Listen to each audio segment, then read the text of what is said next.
So what we have to do as rational people, investigative people, we have to sit under the Bodhi tree.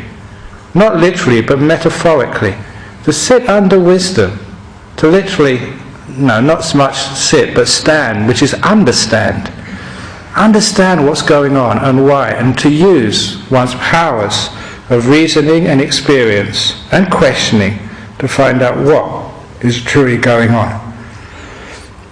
When one does that, a lot of the superstitions of life just disappear.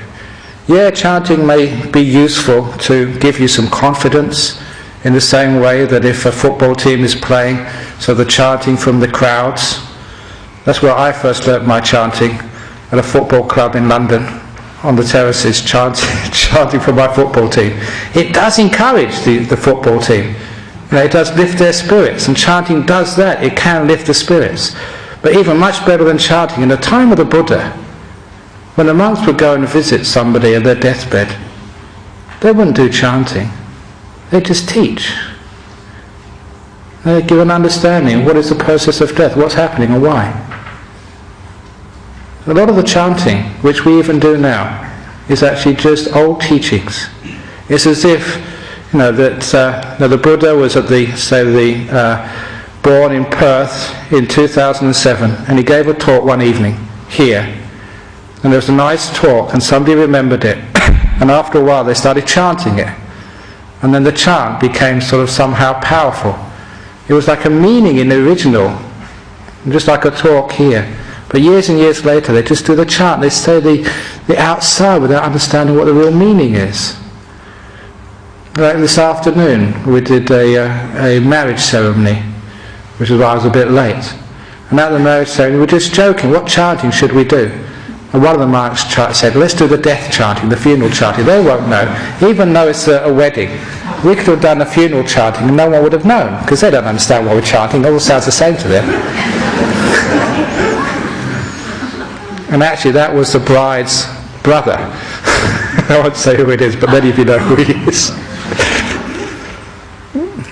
But why do you listen to these chants?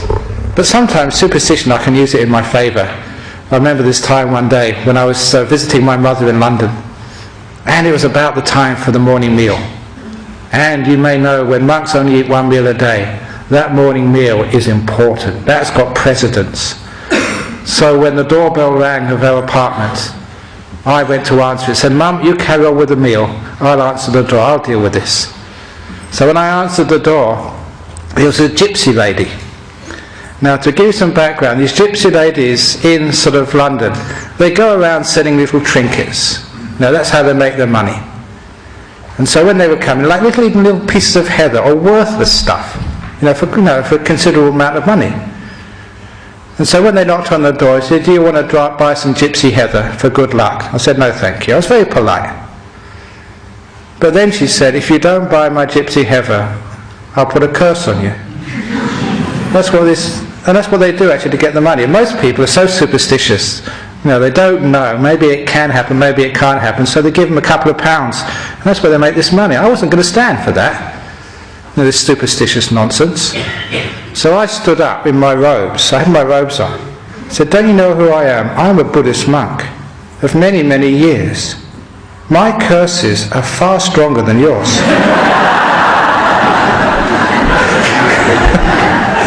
And I shouldn't have said that, but that lady ran.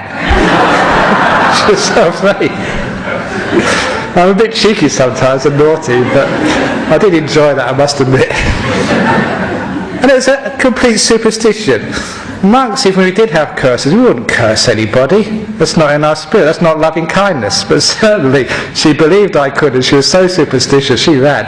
So there's some advantages of being a monk in these brown robes. Especially in the old days when people thought that, you were kung fu experts. That really saved me a few times when I was in London walking past these gang with kids. Because sometimes they can be very mean, these gangs. And sometimes they looked at me and they didn't really know whether I knew all these tricks, so they let me go past. But there's too much superstition in this world, causes a lot of trouble.